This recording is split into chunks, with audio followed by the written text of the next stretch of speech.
Hi, this is Jason Yoss, broker here at Golden West Management. Want to share with you one of the biggest headaches that both do-it-yourself landlords as well as professionals go through. It's eviction. Now, the eviction process is a legal process where usually a court will approve the removal of a resident or tenant from a rental property. Okay, it's often for something as basic as a lease violation like not paying rent, but it could get more complex as well. It could be for crimes against neighbors, property manager, or it could be just habitability type issues. Currently, we're under an eviction moratorium in a lot of the states where Golden West operates: Arizona, California, Nevada. Both federal eviction moratoriums as well as local, state, county moratoriums are in place. So I don't want to spend too much time other than I understand that everybody still has a lot of questions about, well, what is the process for actually evicting a tenant who's either in violation of the lease, whether it's not paying rent or the lease is up and we want to move on. Now, the eviction process is a long process. Each state has its own requirements, each locale has its own requirements, and generally, either you as the landlord or your agent, the property management, is going to have to do a lot of things to try to either resolve the problem or go ahead and file for that eviction.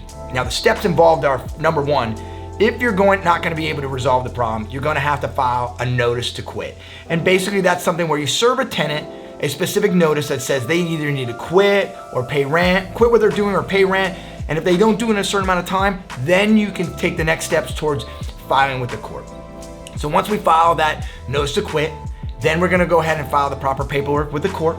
We're going to have the tenant properly served, and then hopefully the court will go ahead and give us a court date.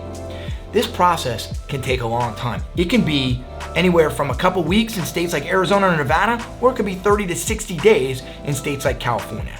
The point is, at every point along the way, you're going to have to pay money and take time out to get this done. All right, this is a huge learning curve for a lot of landlords that we work with. That's why they turn to Golden West. Okay. We can save you both thousands of dollars and a lot of time, energy, and headache if you go ahead and work with us. Now, the last part about the eviction that I really think is important is that just because you get the court to say, yes, we'll grant the eviction, doesn't mean the tenant's gonna get out.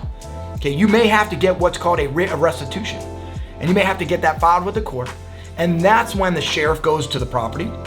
They usually accompany you and maybe your locksmith, and they give the tenant about 10, 15, 20 minutes if they're in a good mood to get out of the property and take all their personal property with them, after which time you change the locks, and then the sheriff will post a notice saying it's a felony to return back to that property. The process is long. The process can be complicated, and the learning curve is steep. If you want to know more about evictions, if you need help with what you're going for, check us out at the web, goldenwestmanagement.com, or give us a call to learn more. Remember, rent it like you mean it.